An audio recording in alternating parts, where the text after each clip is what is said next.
I want to talk to you guys a little bit today about The Five Love Languages by Gary Chapman. If you haven't read it yet, it's a life-changing book. I have a full podcast episode coming up all about the five love languages with 3% brother from Cape Town, South Africa, Titch Mabiri. But I just wanted to do this short video today for the 3% Man Facebook group and for YouTube. I just made a short TikTok video about this as well. If you're on TikTok, you can follow me. I am at Come On Man Podcast. But the five love languages is very important. It's really important to understand what your top two love languages are.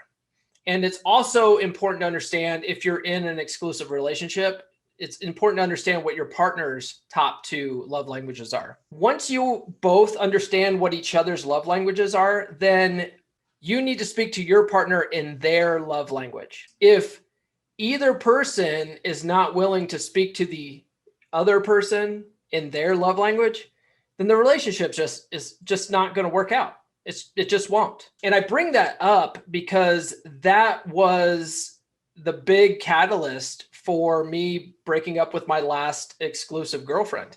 I had a couple of conversations with her about our love languages, and I understood what her two love languages were, her top two.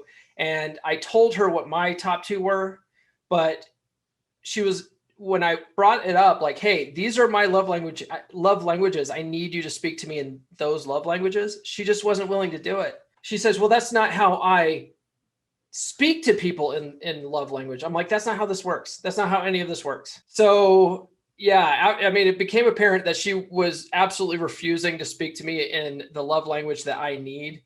So I told her, look, if you're not willing to speak to me in my love language, then we should probably just part ways. And we did. Anyway, what's your experience with the five love languages? Let me know in the comments.